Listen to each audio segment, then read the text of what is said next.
Okay, everyone, we're going to go ahead and get started. I'm so glad to have you all with me today. I'm going to go ahead and give you a quick disclaimer. I am at home and I do have a dog who is excitable and is a classic dog in that when the mailman comes, he goes a little bit crazy. So I apologize if that happens.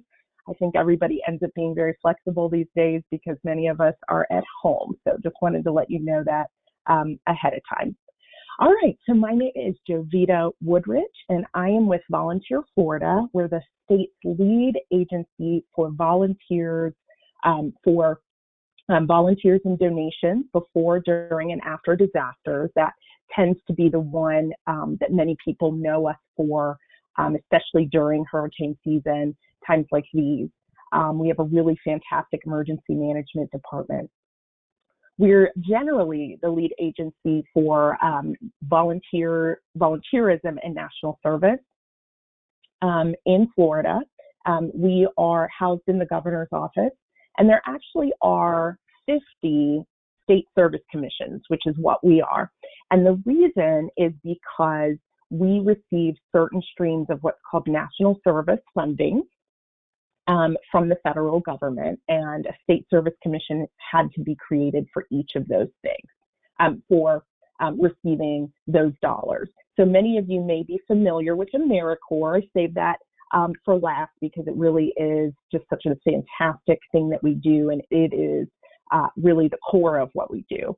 But AmeriCorps, some people say it's kind of like the domestic Peace Corps, but it is engaging individuals in service across the state, specifically direct service. We have about 40 programs, 1,400 members serving in communities all over, and really just taking care of with students, supporting teachers, doing work in the environment, all over, in all kinds of different focus areas. So this is just kind of the concise way that we refer to ourselves, and we have a vision of strengthening Florida's communities through national service, fostering volunteerism, and really leveraging resources, especially those federal dollars. And we really want to see Floridians who are engaged, communities that are transformed. And I know that vision statement there at the bottom is what you all are doing every day. Those of you who are just working with volunteers directly or even indirectly, or mobilizing them in some way, or whether you're a volunteer yourself or both. So I just want to say very quickly, thank you to all of you for the incredible work that you do, particularly over the last 6 months or so. I know many of you have been just really overwhelmed, or have had to balance in very new ways your personal and professional lives, and maybe won't even call it balance, right? Because that's hard to kind of even quantify. But you are working hard in both places to live your lives well and to serve other people. So I just want to say we really appreciate very deeply what you do, and hope that you all are taking good care of yourselves and your volunteers too. So before we talk specifically about virtual volunteerism, I always want to emphasize the value of volunteerism. I know you all know this, but it is not a nice but unnecessary thing. And there are so many people who think that. I think that changes a lot during disasters, and it changes a lot during something like a pandemic. People recognize that it is critical, that it is important, that it's invaluable, indispensable. And I hope as you all are recruiting individuals, as you all are kind of thinking through or rethinking things about your volunteer programs, that you come back to this. These are words you can use when you are trying to recruit individuals, when you're talking to your senior management, when you're talking to colleagues. Being sure that they know very specifically that volunteerism is really a heartbeat of our communities. And, you know, we like to use the term making a difference, getting specific with that, or saying making a powerful difference or an invaluable difference. These are the kinds of things that really help help your work stand out to people so that they recognize that importance. So you all know that, I know, but always want to start off with that and to encourage you all and just help you know that we get it at Volunteer Florida, that volunteerism really is invaluable in our communities. So just a couple of statistics, just so that you all know. $8.2 billion of value, economic value, is what volunteers contributed to the state in, I believe this is 2017, a 2017 number. The independent sector has a way that they determine the dollar value of a volunteer. They do it nationally and for every state. They just came out with that about 2 weeks ago, and it is $24.93 an hour that your volunteers are worth. So that's certainly something when you evaluate your volunteer programs that you can use to quantify, to provide that economic impact. And I will be providing you all with the sources for this information, so I'll be sending that to you all after the webinar. Volunteering, this is from 2007, but it is associated with a 27% higher odds of employment. And obviously, there are such physical and mental health benefits to volunteering. A couple of other components that we know are so true about volunteering. It strengthens social connections, builds strong, safe, cohesive community, enhances civic engagement, and delivers public goods and services. Government can't do that by itself. The private sector can't do it by itself. It's this independent sector, it's volunteerism that are able to provide and supplement that work and do a lot of it in order for communities to have what they need.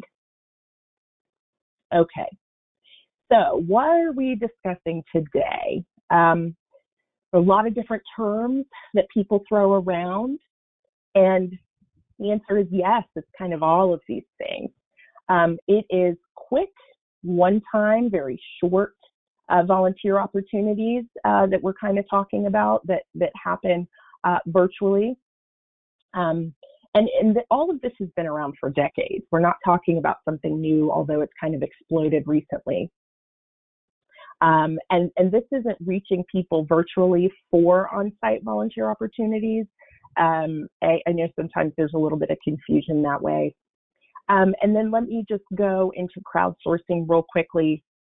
This requires minimal or no vetting, and this is the kind of thing where you solicit opinions and information online. Some people don't consider it volunteering, but I think that you could include it in a definition. So this is things like, do you have a story about your volunteer experience that you'd like to share? Maybe you are kind of aggregating lots of information from your volunteers so that you can put it in your newsletter or something like that. Or maybe it's, a lot of people are doing this, or we've seen people doing this over the last few months. But for example, helping an organization to map the places where people can receive food. So here are all the food banks. People say, okay, here are some of the churches that are providing it, so that you have an accurate, maybe dynamic map in your community of that. So people contributing, as I mentioned, information, that can be something that's considered this differing type of volunteer opportunity. And sometimes, people use the term remote. Like I said, with the micro volunteering, it might be just a small episodic something that people are doing online or by phone. So we do want to also remember that virtual volunteering can be picking up the phone. We don't really do that the way that I'm thinking of, which is like with a landline, but some people still have them. So picking up the phone, dialing, connecting with donors, and so on, that is also part of what we're kind of talking about and referencing.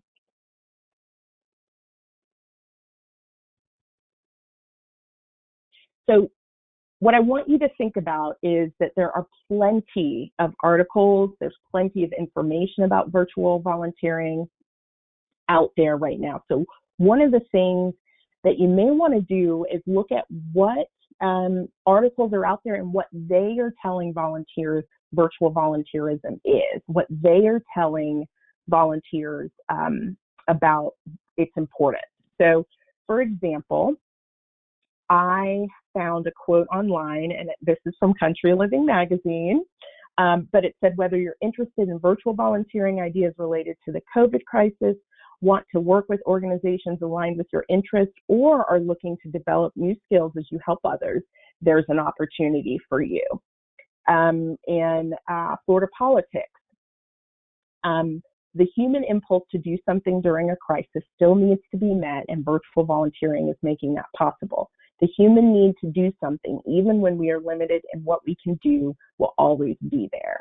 So you'll see things around on the internet, and it's helpful for you to see how the news is, or magazines or otherwise, how they're framing what virtual volunteerism is. So, for example, in that Country Living article, it said something about learning new skills. That's something to keep in your brain. Okay, people are sharing that virtual volunteerism might be a way to learn new skills. Are there ways that you can craft these opportunities so that people are learning new skills? Can I use in my recruitment strategy, or the wording and language that I use, sharing that as something that can be a benefit for somebody who's a virtual volunteer? So do kind of your PR research, keep an eye out for the way that virtual volunteering is being framed, not just from your perspective in terms of brainstorming what kind of assignment you want to have. So a couple of the benefits.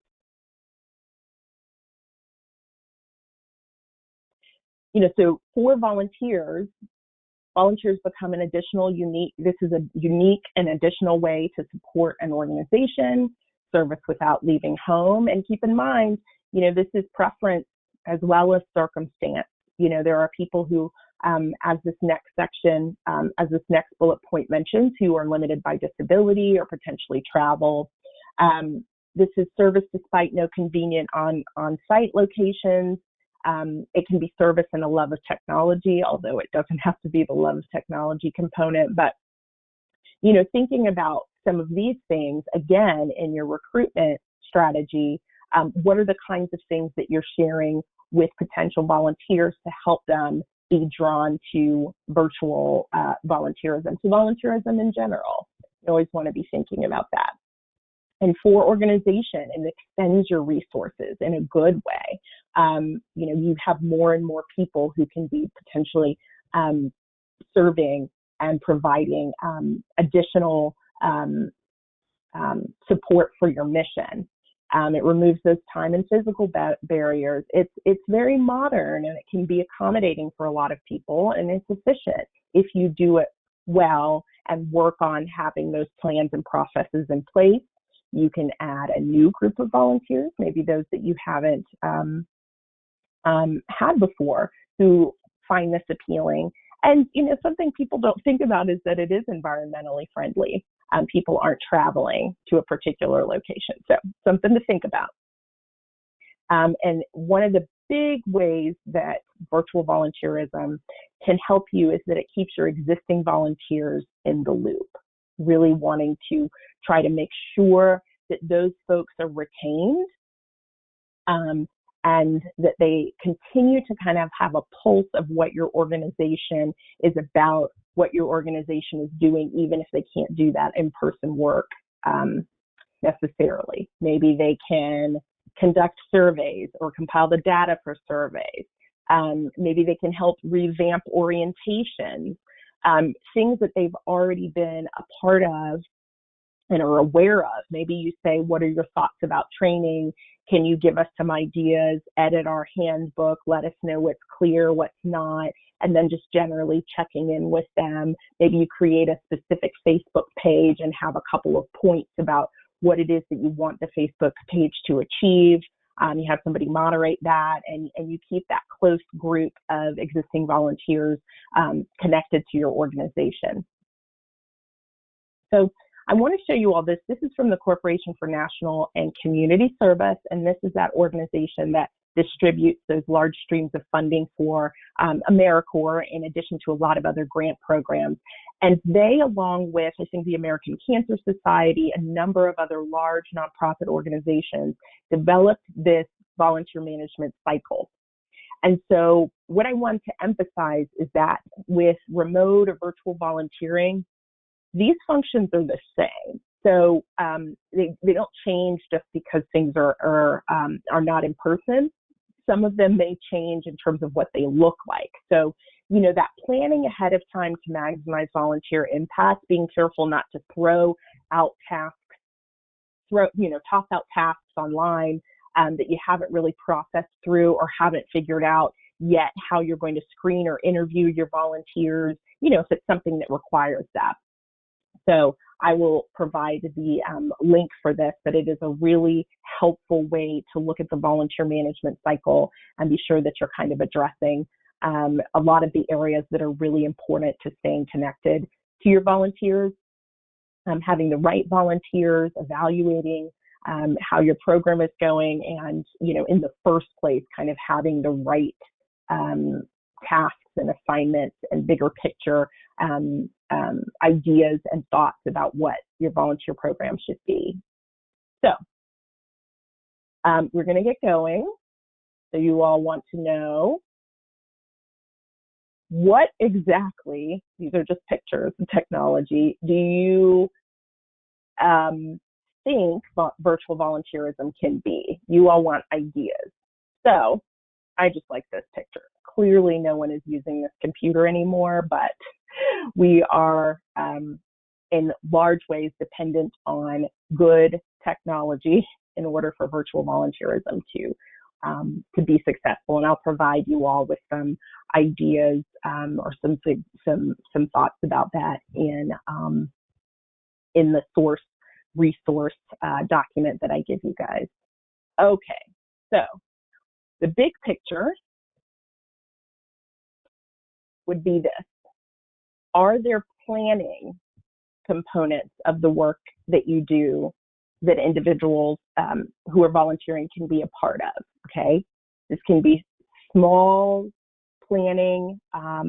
Hey, we really want to get volunteers together virtually. Do you have ideas about agenda items? Are you willing to, again, with that survey, are you willing to help dig through the answers and present them at this particular get together that we're having, so that other volunteers know and understand kind of what our next steps are based on their opinions. It can be bigger planning, like I mentioned, your volunteer program, orientations and trainings. What was your interview experience like? Do you think there are other questions that we should ask, and so on? And then it can be even bigger if it has to do with the actual program that volunteers are volunteering for.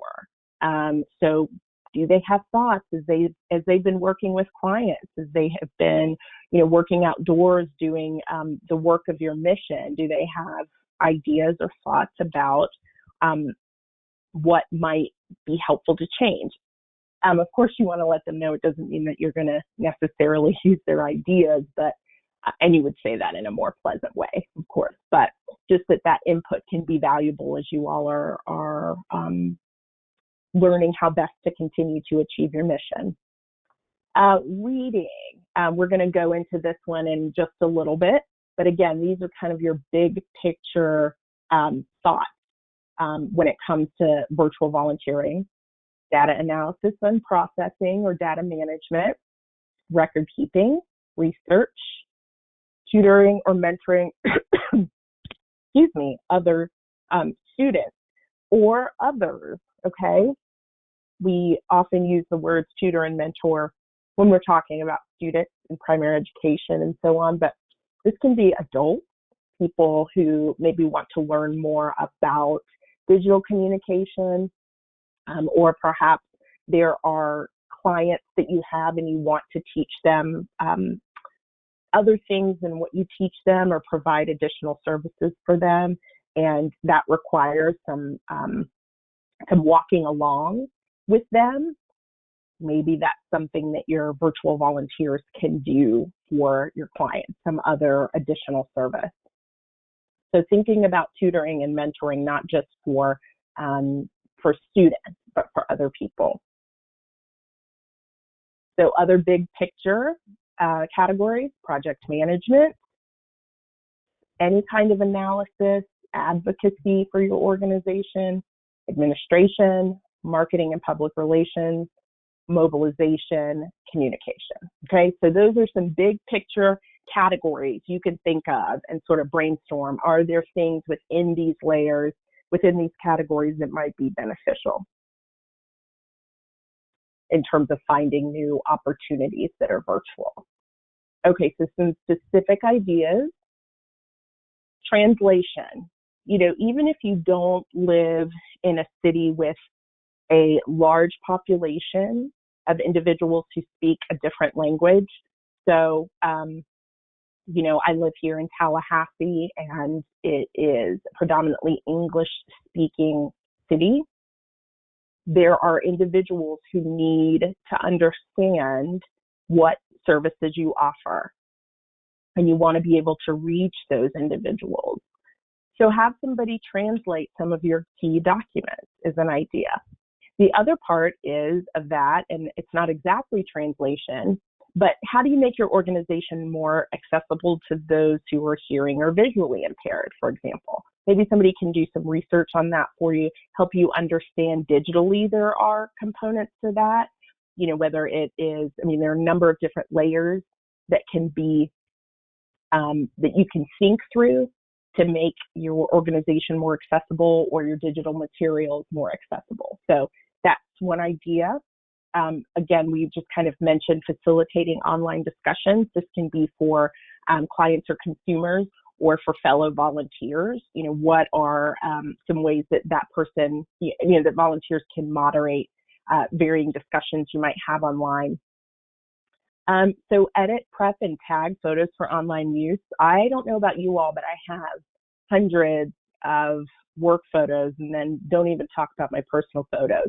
So somebody who's able to look at those timestamps, group them by maybe events that you've had, group them by dates and so on. And what I want to emphasize is there are people who love clerical work or love administrative work, okay? So presuming that somebody does not want to kind of go through data and organize it, or that you won't have anyone who's interested, is something that may just end up being a problem because you are missing people who are interested in doing that. So don't ever pull out certain types of work because you don't think people are willing to do them.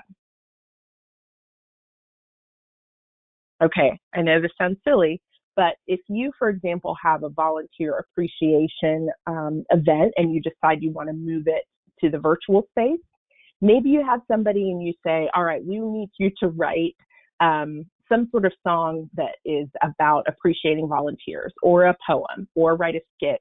At Volunteer Florida, we have a fun committee, and we have these several individuals, and they come up with for a lot of the different holidays we have, or birthdays or other events, just these wonderful, very energetic, very funny things that are just so uplifting to our staff. And these are not individuals who are, you know, have some sort of background in the performing arts. So just think about whether there are ways that people can really encourage, provide, provide that lifting of spirits that people need.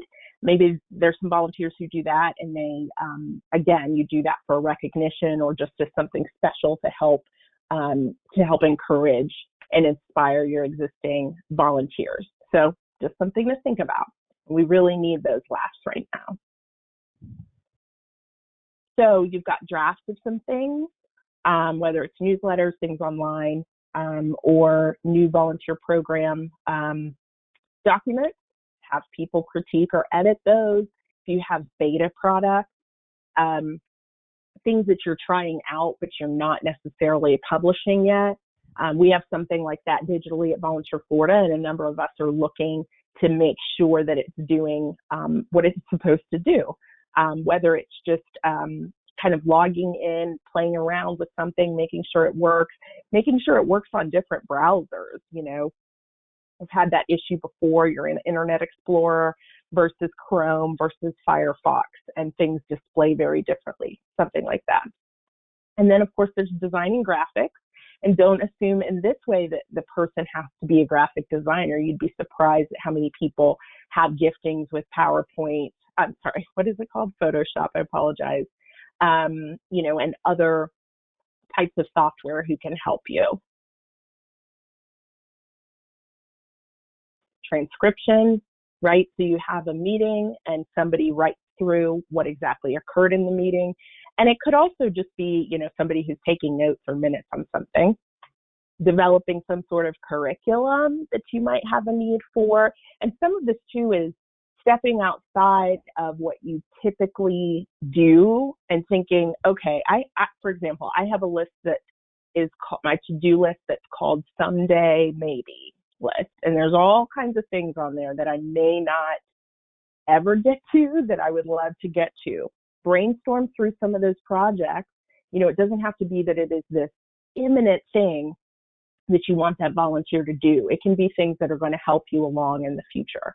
Developing curricula for clients that you have, for whoever you might serve. It could be some sort of curriculum maybe for employees, whatever you might have a need for. And so again, with this Someday Maybe, think about for all of these ideas, are there things that are not necessarily occurring right now that you could engage volunteers in? Because remember, we want those existing volunteers to stay.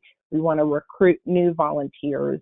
And so giving people a variety of ways to serve, because we know people really want to have those options, is really helpful for them. It can be really beneficial for you too. Writing and editing press releases you might have, or grant proposals.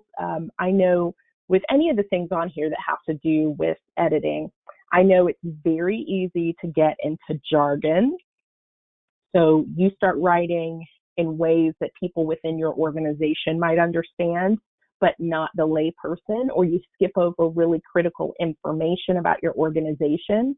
I know in, reviewing grant proposals and so on in the past, organizations have just jumped into these specific components of the programming they do without really explaining the program and what it does, or, some of those high level things, or really what they do as an organization.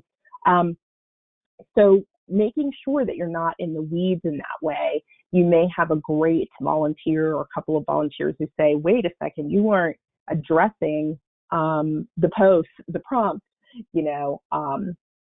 Creating and editing websites is another option, of course.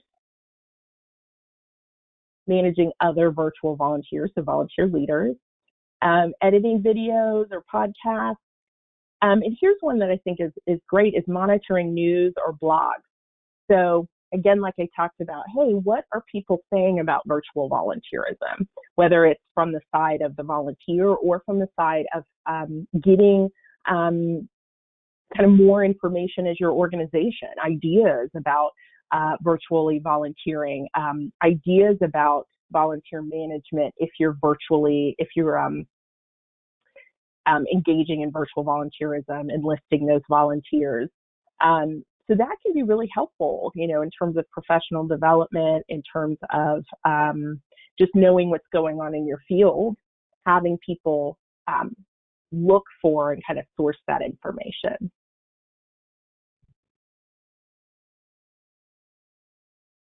Okay. People can participate in advisory committees. If you are transitioning back to in-person volunteering, and you would like some people to along the way kind of give you that perspective. Again, this is within your actual mission. So what is going on with your clients? What kind of programming do you have that you may want to have some perspective? Maybe it's a really diverse group that you want to have. Maybe it's a group that looks just like your clientele, so you want to see whether or not you're really connecting with them, whatever it might look like. This could be a good idea. Okay, writing blogs, writing opinion pieces, those can be huge. Here's why XYZ organization is having such an incredible impact on our community, and we need people to continue volunteering, or we need to fundraise, we need more dollars, whatever the topic is. Opinion pieces can be very powerful in newspapers or on social media. Now, this is something that's really interesting, is volunteers who check up on staff, ask them how they're doing, who look for resources for them. So kind of, looking in your community, where are places that people can go if they are struggling? And maybe putting something together that you're able to provide to your staff or to your clients, those you serve. Similarly, client emotional support or wellness checks, that's been going on a lot, is people saying, hey, how are you doing, for the people that they serve, making sure that they're doing okay. And a lot of that happens, early on, and, it's being consistent with that that's really important, because we're continuing to deal with so many struggles in these very particular ways in society right now. So maybe making sure that those happen on a very regular basis and continue. Those administrative tasks that I welcome, that a lot of people are just fine doing. Checking in with donors, asking them how they're doing, reminding them how much you appreciate the work that they've done, or the support that they've given to your organization, maybe letting them know that during this time you do have volunteer opportunities. Whatever kind of script you wanted to create, you can have volunteers who maybe check in with your donors. And one quick thing about that is, people are getting so many emails and they're bombarded on social media. So making phone calls can just be something that adds to their appreciation of your organization, that you're being very attentive to them. And some people, they're more willing to hear what's going on in your organization if they're hearing it from a real person, again, instead of that being inundated with, another newsletter necessarily. So think about maybe that personal touch and how it might be helpful. Volunteers can provide that. They can research technology tools for you. So you're looking for a video conferencing platform. You don't want to use Zoom. Maybe people can look up prices, look up what those particular technology solutions do, and kind of report back in. So what I want to encourage you with in terms of ideas, and in terms of what those ideas look like, how they're fleshed out, what those descriptions look like in recruiting, all of those things, is cutting and pasting, okay? Copying. Now, obviously, you all know when that's not appropriate, but if you look at volunteer opportunities platforms, if you're on social, personally or professionally, as you see things, think about and pay attention to what other organizations are doing in this space to give you ideas. So just being linked to the volunteer management sector is important. If you have partners that you work with in the community, touch base with them, ask them what it is that they're doing. And that can give you some really great ideas. So that copying and pasting, you can hybrid it. So, all right, I've got this initial idea, and now I'm going to kind of make it work for our organization. It's really important. It can be really helpful. So again, with that volunteer management function list, we're going to go through just a couple of things that have to do with this.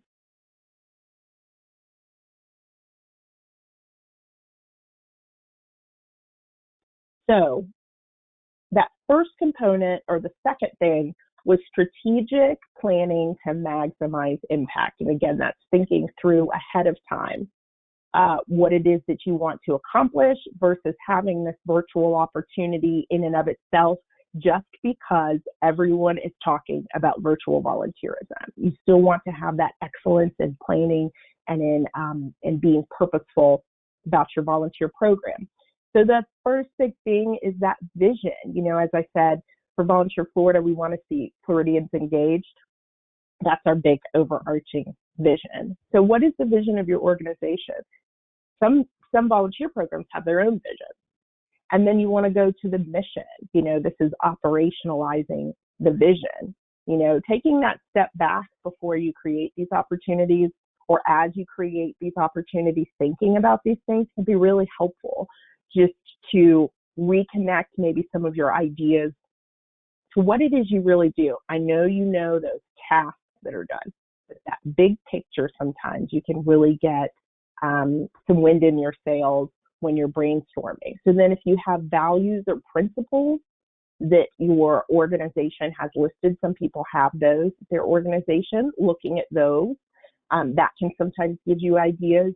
Even looking at other departments and the work that they're doing, thinking about whether they have, you know, again, what kind of needs might they have for virtual volunteerism. And then, of course, you have to look at the legalities and the ethics of your organization.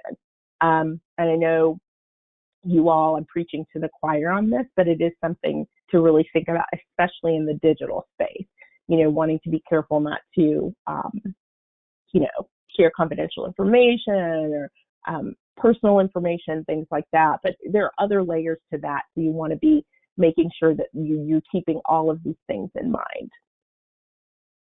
Okay, so how can virtual volunteers move your organization toward its goals? And be specific. Or what is it that your organization has need of? And thinking through that. Just write everything down. It doesn't have to be, again, something that seems to be this immediate thing. So money is usually there. We need to fundraise. Okay, you can think through that. But other, you know, are there ways that we want to build capacity in our organization? And how might volunteers, virtual volunteers, be able to do that? So then you're evaluating the need and the ability that you have to move forward with virtual volunteerism. Who are your stakeholders? Again, some of your existing volunteers might be your stakeholders. Who's going to need to approve this? And again, with some of the ethics and the legal questions, maybe you have a vice president of something or a COO, something like that, who's going to need to look at this whole program. So you want to get them involved kind of quickly to make sure that what you're thinking of is going to be appropriate. It's going to approve changes. Excuse me. And who's going to manage the program? Being realistic. If you've got something on the internet, on social, and you potentially could get a ton of responses to it, or perspectives, or you're managing some sort of group, be sure that you, or, you know, if it's you or you have a few people who are going to be able to dig through all of that, you know, you want to be able to be responsive. So that's just kind of one thought there.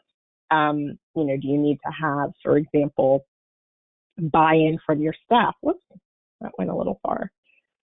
From staff members. Okay, again, if this is an idea that you have for a particular department, especially your support services, you think, oh wow, this might help HR or this could help accounting, because all of our areas in an organization might need volunteers. So keep that in mind.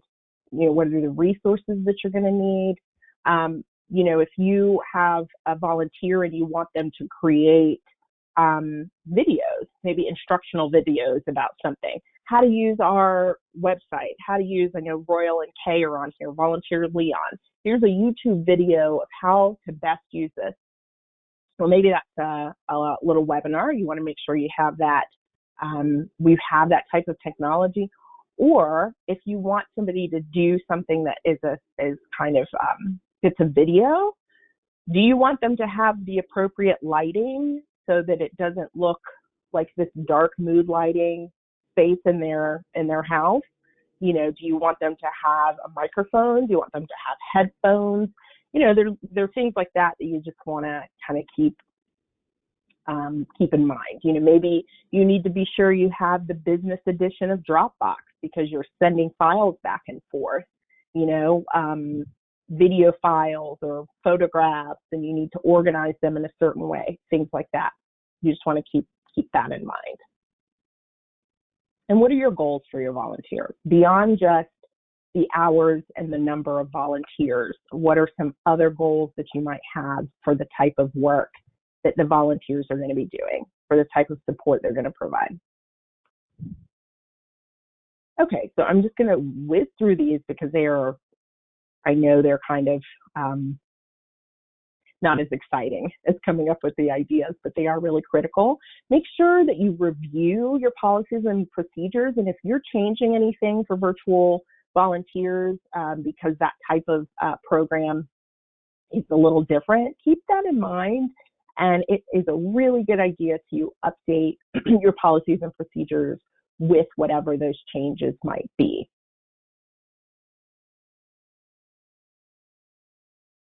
Here are a couple of the areas that you may need to update when it comes to those policies and procedures. And don't forget, this is internal and external policies. This is what you all have within your organization. And then this is also what your volunteer handbook looks like that you share with your volunteers. These are typically the ones where you have the acknowledgement at the end that they agree with it.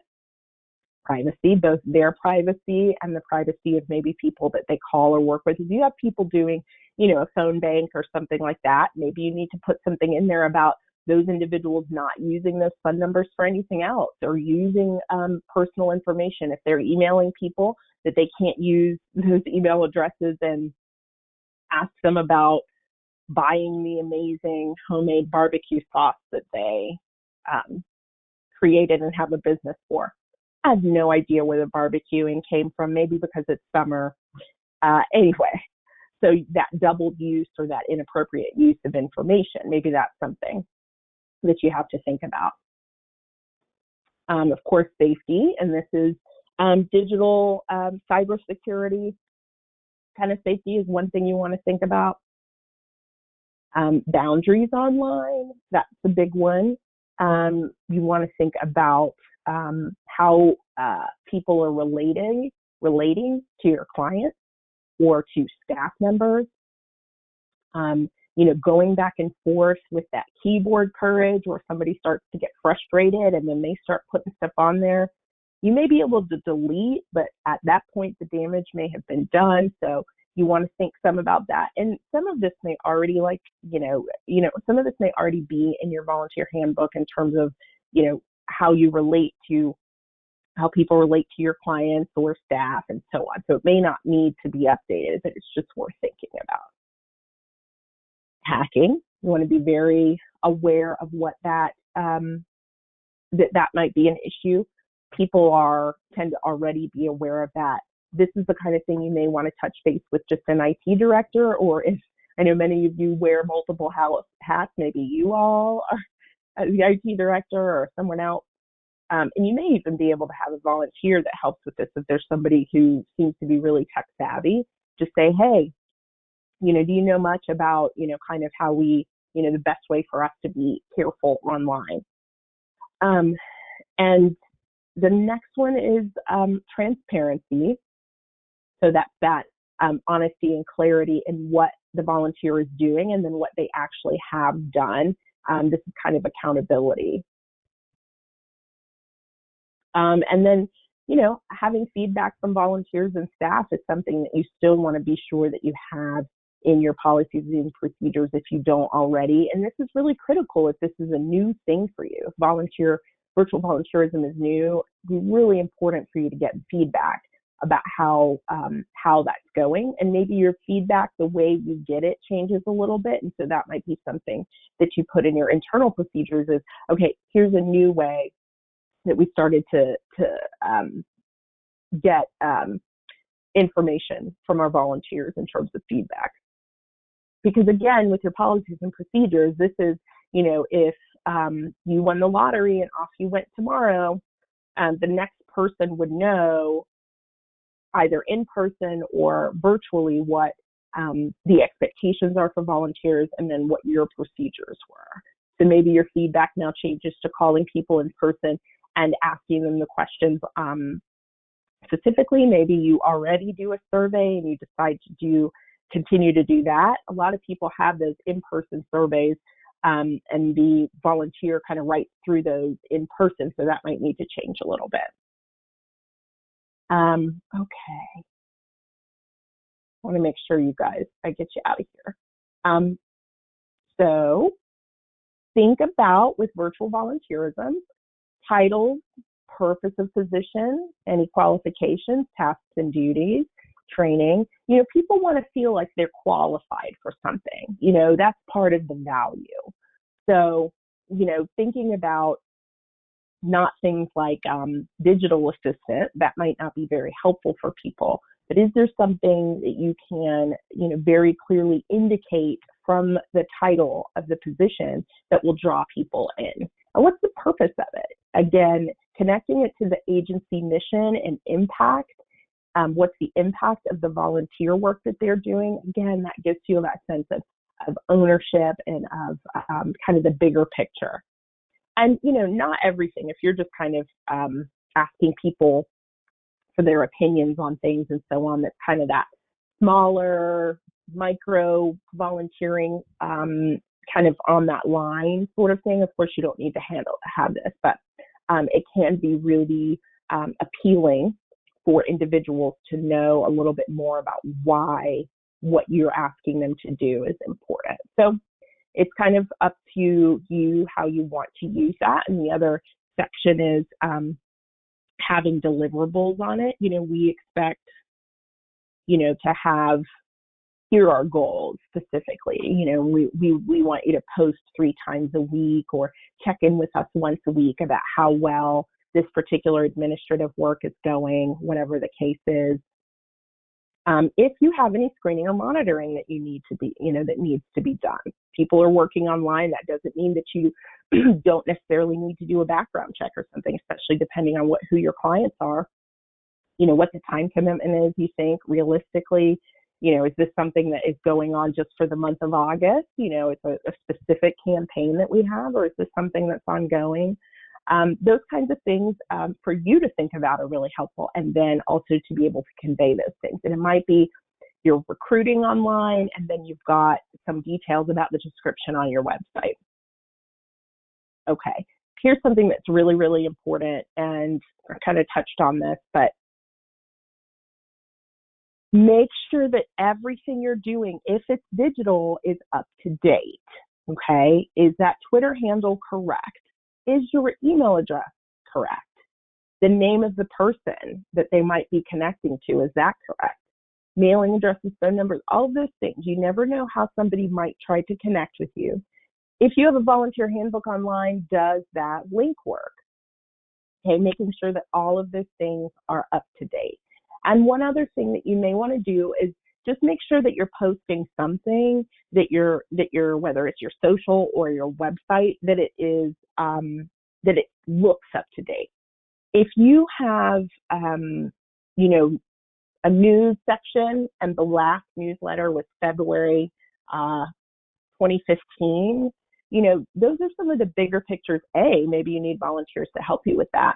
Maybe you don't really need a news section on there, but just your website, when people are driven to your website to look at volunteer options, there's kind of the bigger picture of how timely and interesting your website is. Obviously, the goal is your mission to share whatever you need to with the public, but just thinking about how relevant your site looks and appeals to people, and same thing with your social media. If you start to share about volunteer opportunities, but you don't post about anything else, you want to post about the value of volunteers, maybe some quotes from volunteers, other things going on in your organization. You want to be sure that people know that you are busy with the right things, that you're being purposeful in your organization, because a lot of them may not know you, may not know your organization. So again, you can have volunteers who help you with that. You know, does our website, does it seem appealing? Does everything seem like it, you know, is everything up to date? Are there areas where it just looks like we haven't been very attentive? Things like that. Okay, so those are kind of the main things that I wanted to share with you all. I will provide you with the slides so that you can go back to that ideas section or that category section, and maybe that will help you brainstorm some ideas. Just wanted to quickly let you all know, if you're not familiar, I think a lot of you are, or you're already on the site, but Volunteer Connect.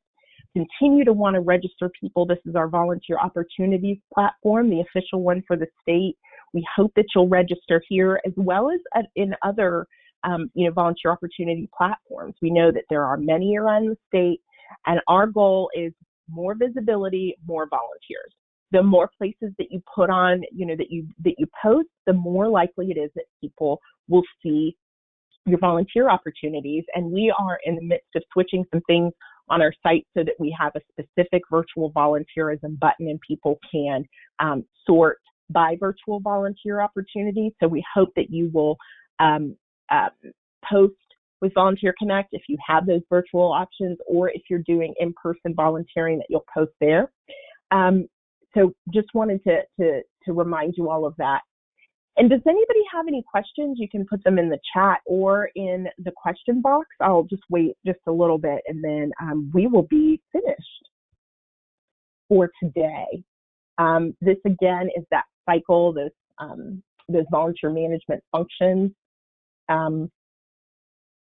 that I mentioned earlier, and that I'll give you guys a reference for. Again, just keep in mind that you want all of this to still be relevant, excuse me, even as you volunteer, even as your volunteers are virtual. And let me just throw out one or two other things. These are relationships. This is about relationships still, even if your individuals are online.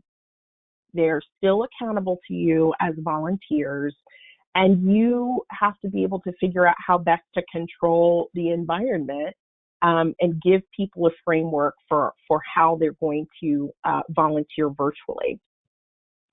If you, for example, have people who are remote and they come pick up a bunch of files and then go home and do something with them, or they pick up some, hygiene kits and take them home and assemble them, all those things you want to be able to think through what the framework is, so that the volunteer clearly knows what their responsibilities are, and that there's some redress, and that you have just kind of that understanding of how things should best go, so that you get what you need back, you get the goal that you had in mind achieved, and so that the volunteer gets accomplished what they expected to accomplish. So that last quick thing was about software. I know Zoom has had some hack problems, and they've done better with that. Forbes had a list with a lot of ideas on it. I will check to see if they still have that. But these were just a couple that I've used, or that people have used. Lots of things out there. I know it can be kind of overwhelming, but there are plenty of really great things for you to use technologically that are the best fit for you. All right, I appreciate you all so much. I appreciate everything that you do. I know that you all are just doing such incredible work. And please email me or let me know if there's any way that I can support you. The very last thing I want to tell you is Volunteer Florida is going to be having a volunteer leadership virtual convening at the end of October. We're going to have about 16 different sessions. We'll talk virtual volunteerism in mental health, diversifying your volunteer base. We've got speakers from all over the country who will be tuning in virtually. It is a free conference. We want any and all volunteer managers around the state to participate. We are really, really thrilled about this. So if you're already a Volunteer Connect partner organization, you'll get that detail. And if not, again, email me. I can make sure that you get that information. You can look at our Facebook site, which is Volunteer Florida. We'll have plenty of information there. But again, it's going to be late October, and free for any volunteer manager or anyone for that matter who has an interest in volunteer engagement and wanting to kind of grow the way that they administer their volunteer program. So you all are great. There'll be a recording of this, and I'll post that as well as your resources and sources that I mentioned. Anyway, you all are fantastic. Thank you guys so much for your time, and I hope you have a wonderful rest of the day.